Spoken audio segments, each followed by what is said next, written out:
flat, F minor, D flat, and then we kind of shift gears. That part, for me, was one of the hardest parts of the entire song.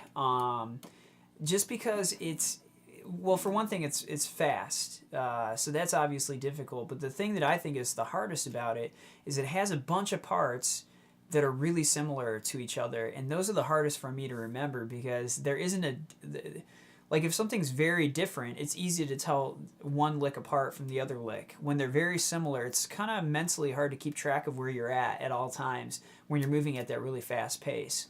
So let's go through this entire section. I call it the metal shred section, coming out of that part right there. Okay, so 1 E and a 2 E and a 3 E and a 4 E and.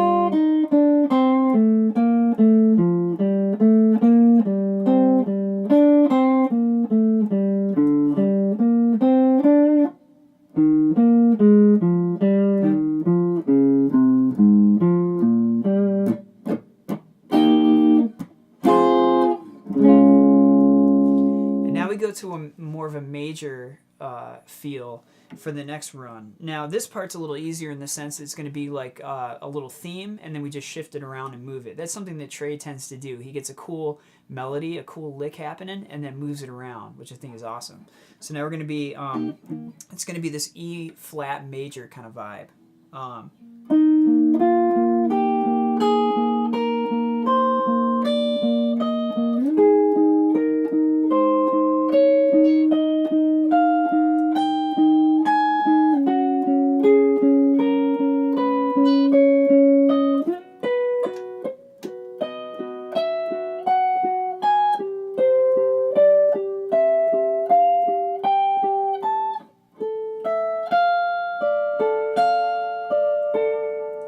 Cool. So let's take a closer look at what's happening in that section.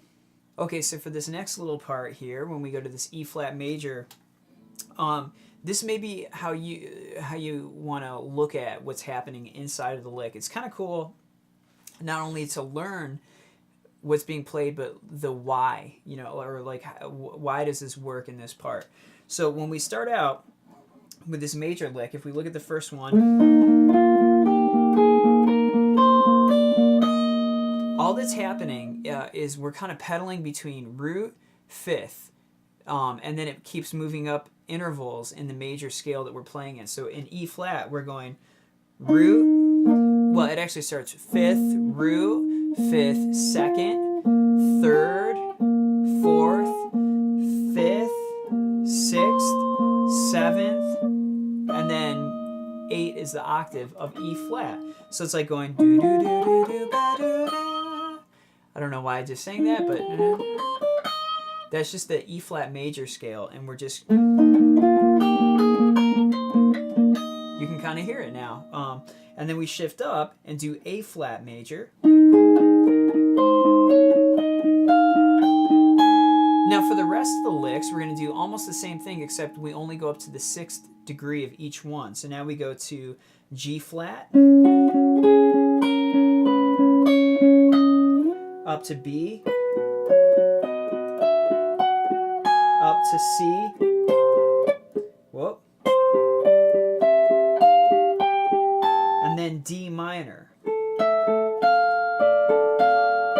Now the first little thing, I hit an E and then F on the top of the chord.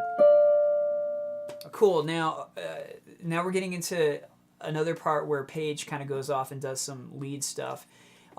Just a caveat on this part, this was the hardest part for me to really figure out what's happening and transcribe properly. If I looked up any live versions, which I did many, that Woodbury Ski Resort version is awesome. the Clifford Ball version of this is awesome. It's so good. And then there are a couple other ones online you can find. But this part seems to be different every single time. I'm not. It's kind of. It reminds me of the bridge of Punch You in the Eye when it's kind of these jazzy kind of chords, and then Paige is soloing and Trey's kind of doing all kinds of different stuff. So take this part with a grain of salt. This is what I thought sounds like what's on the studio version. If you tried to play this, and played along to a live version, it might not be the same thing. So I toiled over it quite a bit, and this is what I came up with. So let's see here. Okay, so the first chord we're going to hit up here is this B flat 9 chord, okay? So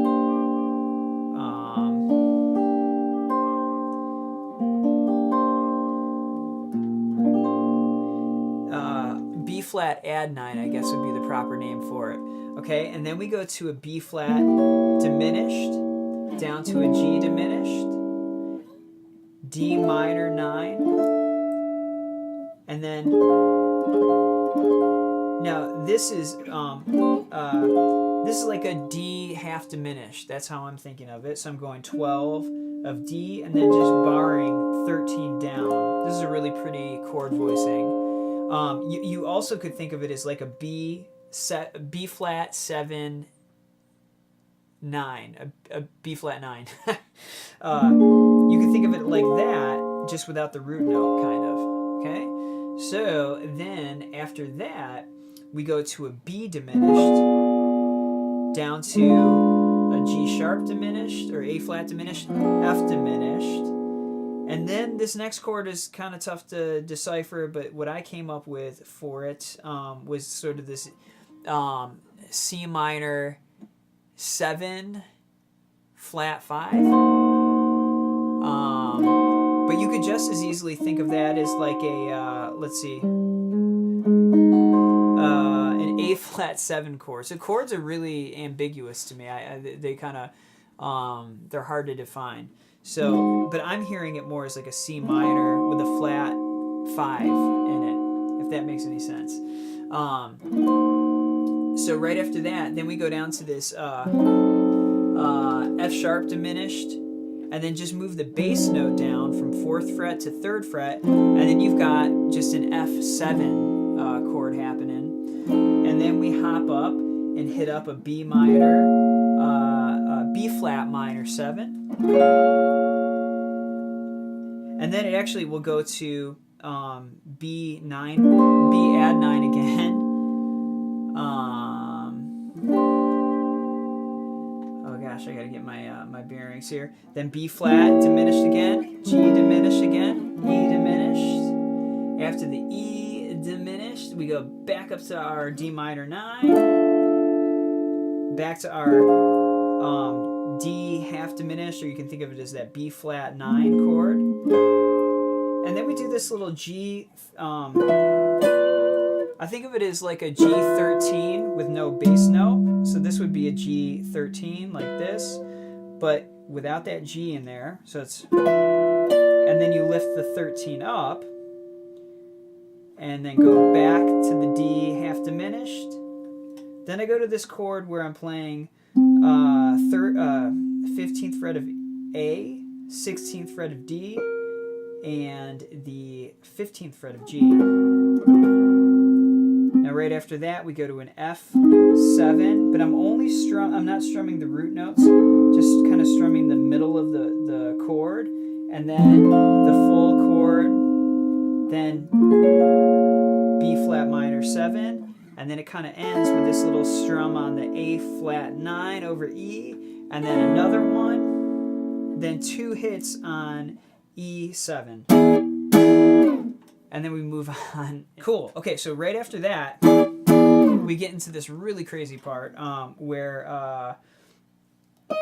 we're going to start on the 11th fret of high E.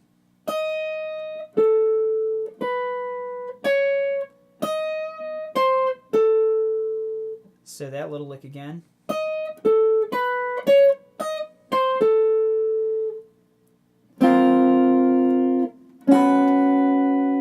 So this little thing here is 5 of G, 6 of B and E. Then take that same chord voicing, shift it up. Then we're going to go to this ascending run to get us into the chromatic part. That's a lot like Gaiuti and a couple other songs. They do these chromatic type things. But we're going to be 6 of G, 8 of B. And once we get to here, where we have 11 of G and 13 of B, now we get into the chromatic, which is going to be middle finger on 13 of D to get us there.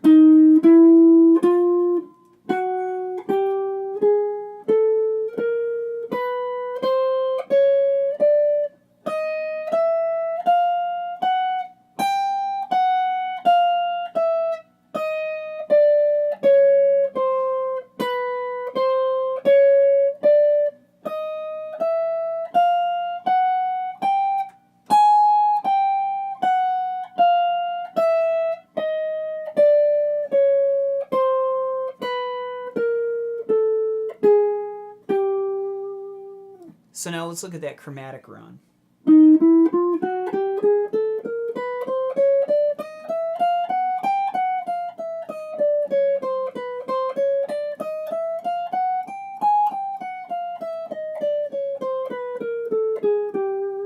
Now right after that, he hits just a C triad, C major triad.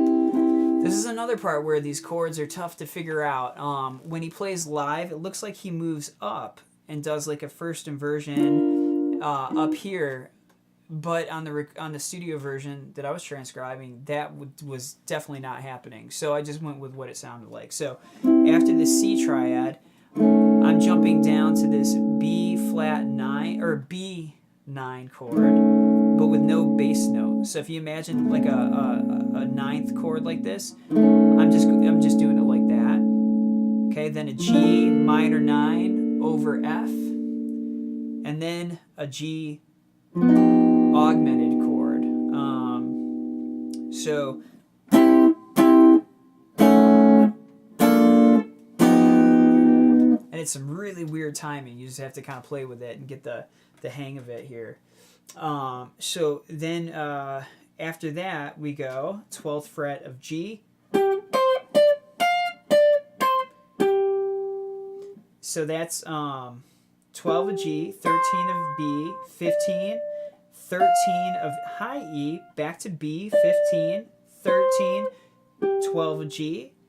Now yet another one where these chords were tough to figure out, and so I just kept the voicings the same, these like augmented, or I guess they're minor major 7th chords. So here we are on this one. This would be, I would think of this as like a B minor major 7. Then we shift up a semitone, hit that one twice, shift up a semitone, hit that one once, and then we get into the weird hits that lead us into the end theme that we're getting near to the end chorus. So now we're doing the same chord voicing, 12 of D, 14 of G, 14 of B, 13 of E, and that gives us this it's like a D minor flat. It's a D minor major 7th. Now the reason it is that chord is because you've got a D, you've got an A, that's your root, your 5th, your minor 3rd is the F, and then your C sharp would be your major 7th. Okay, so now for this section with these kind of strange hits happening that lead us towards the end part of this composed section, we probably want to count this in 3/4, or at least I think that might make the most sense. So it's going to be 7 measures of 3/4, and then 1 measure of 2/4. So the way that that's going to work is like this. If we have the metronome set up here, and I've got one right here counting 3/4 in 8th note, so 1 and 2 and 3 and 1 and 2 and 3 and. So that's going to be our meter. We're going to have our hits on 1 and 2 and 3 and 1 and 2 and 3 and 1 and 2 and 3 and 1 and 2 and 3. That's going to be our pattern, okay? So let's give that a try. We're going to be 1 and 2 and 3 and 1 and 2 and 3 and 1 and 2 and 3 and 1 and 2 and 3 and 1 and 2 and 3 and 1 and 2 and 3 and 1 and 2 and 3 and 1 and 2 and 3 and now right there on that last one we're going to go 1 and 2 and that's our measure of 2/4, and that leads us into the next part. Now moving on, we're getting into the so let's look at that next. This is such a cool part. We're going to be on the 5th fret of B and go from there.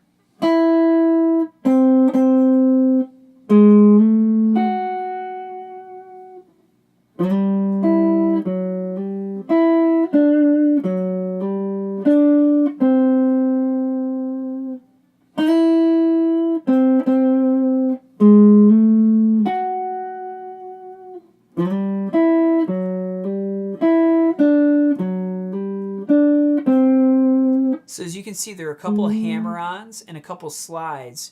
The hardest part of that lick is probably the second half of it, where you're going.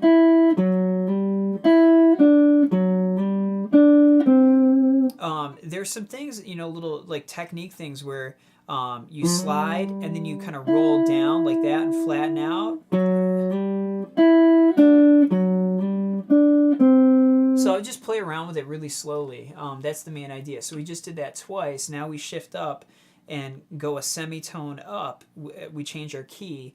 Now on the album, I'm doing it just how he did it. I'm not sure if he meant to do it, but there's something that's slightly different. So we go. He does that, which is different than the other ones. All the other ones are... for the most part. I think that may be what he meant to do, but I'm just leaving it how he did it, okay? So with the key change, we've got 6 of B. Then we do the same kind of lick here, slide to 6 of D. And now for the second one in this new key, he goes back to the original, like that.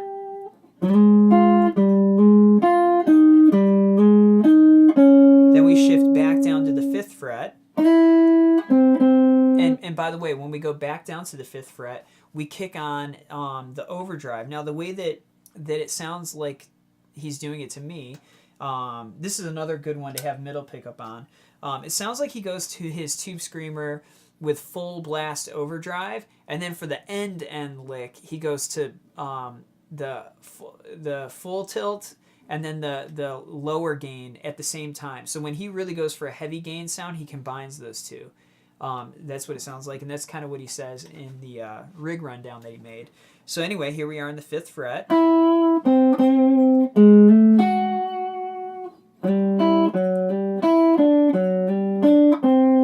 we're just going to do that 3 more times.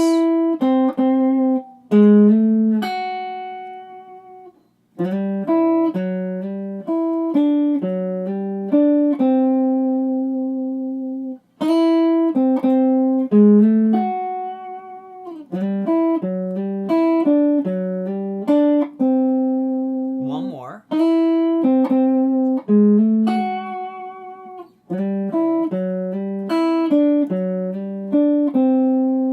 Cool. Now this is where he kicks on the other tube screamer. So now we've got the full blast and the low gain at the same time. And now this is an interesting one. This one's unique in that it kind of combines some different stuff. So now we're going to go 5th fret of B, G, then we go to 6 of D, hammer onto 7, and then go to 6th fret of B. So kind of like we did on that key change a little bit ago, but now we go slide up with the middle finger on D to 5, do that little roll down. So that's like the old ones that we've been doing, but now for the next one, we're going to do something different. We're going to go 5 of B, 5 of G, 6 of D to 7 to 6 of B. Now ring finger is going to play the note that we had been doing with the middle finger on the D string. So now we need to do ring finger like this. We're going to go.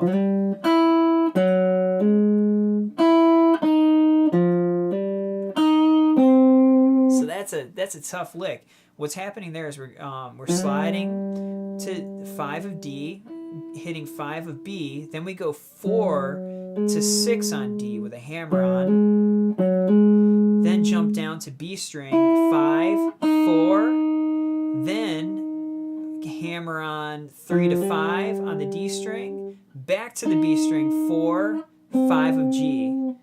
Might be harder to say that than to play it. So you got.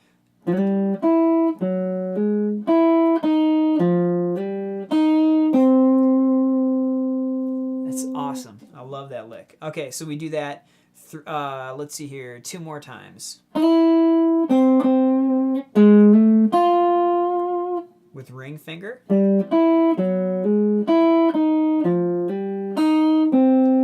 One more time.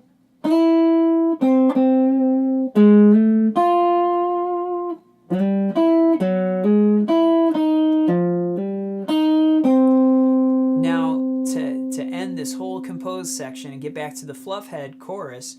Now we're going to take that sort of thing and move it around a little bit, but it's altered a bit. So we're going to slide up to 12, 11 of D, hammer on to 13, go 12 of B, 11 of B, 10 to 12 on D, and then 11 to 10 on B. So.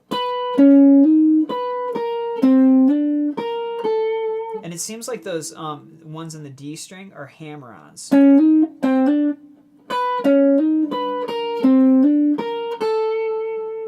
Now we take that same pattern and move it up to 15 of B.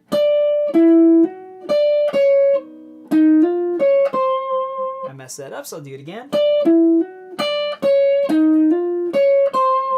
And then last one, we go up to 16, or let's see, 18 of B.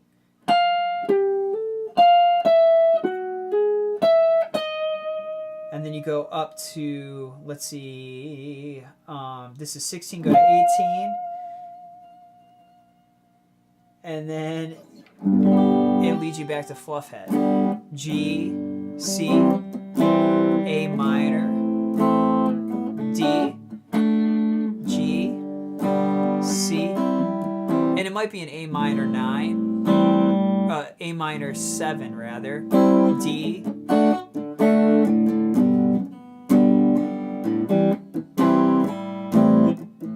and so on. Now, in the kind of playthrough version that I recorded, I ended the video there because all we do is just keep playing the Fluffhead chorus, G, C, A minor, D, and Trey just improvises, and this is, it can be a glorious kind of moment when Trey makes it to that point, or they all do, and he just shreds it from there, and does a lot of like G major pentatonic and E minor pentatonic, you know, that kind of vibe. And maybe at some point I did transcribe that entire solo that's on the studio version, but I might save that for a separate video. So to end the whole song, we go all the way back to the very first thing we played, which was this intro line starting on C.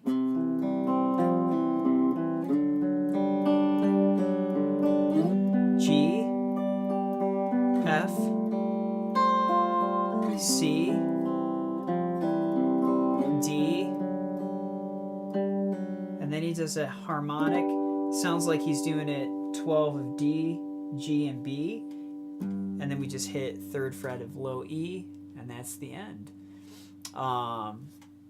So awesome. This is quite, obviously a daunting task to take on this whole thing, but if you can approach it in those little chunks and just keep working on little parts and putting them together, eventually you'll get the whole thing. You really will. So I think playing it slowly and taking your time is the most important thing. So, congrats on making it this far with it.